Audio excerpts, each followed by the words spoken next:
কিরে মাম্মা আতে গেলি?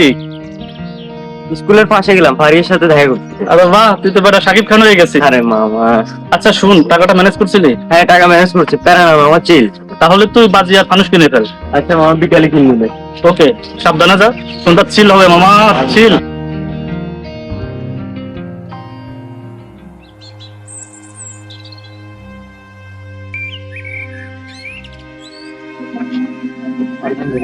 ভাই, আগামীকাল হ্যাপি নিউ ইয়ার, কি করা যায় বলতো?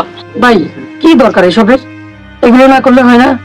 আর এগুলো করে আমাদের লাভ কি? আরে তুই বুঝিস না, হ্যাপি নিউ ইয়ার তো সবসময় আসে না, বছরে একদিন একটু আনন্দ করবো। ভাই তোর যেটা মন চাই তুই সেটা কর, এসবের মধ্যে আমি নেই।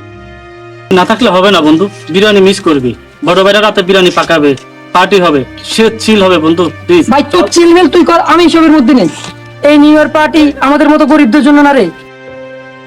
দূর বেটা, আগের মতো সে হাদা বাবা রয়ে গেলে। জানি চল।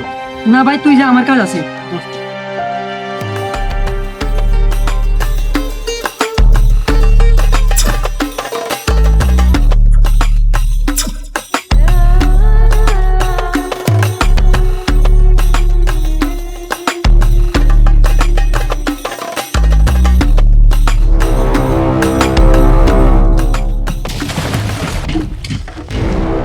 এই, এটা আপনি কি করলেন?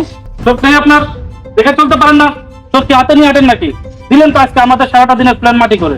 সরি ভাইয়া, আমি তো দেখিনি। সরি বললে কি সব সমাধান হয়ে যাবে? আপনি এসব কেন করছেন?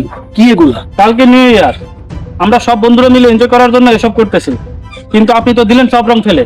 এই দিনে আনন্দ করা, উৎসব করা আপনার ধর্মে অনুমতি দেয় কি? সমস্যা কোথায়?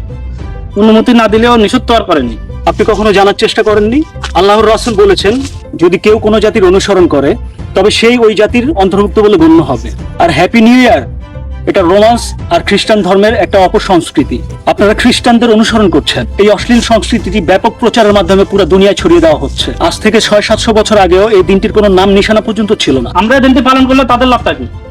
তারা চায় আমাদের মুসলিম সমাজে নাচ গান মাদকতা ইত্যাদি ছড়িয়ে পড়ুক, যার দ্বারা সুকৌশলে মুসলিম জাতিদেরকে ধ্বংস করতে পারে। আপনি যাকে অনুসরণ করবেন তাদের সাথে আপনার হাসর হবে। তো এবার সিদ্ধান্ত নিন, মুমিনদের সাথে হাসর করতে চান নাকি খ্রিস্টানদের সাথে?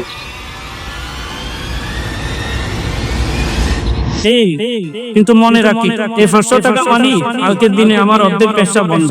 আল্লাহর রাসূল বলেছেন, যদি কেউ কোনো জাতির অনুসরণ করে তবে সেই ওই জাতির অন্তর্ভুক্ত বলে গণ্য হবে।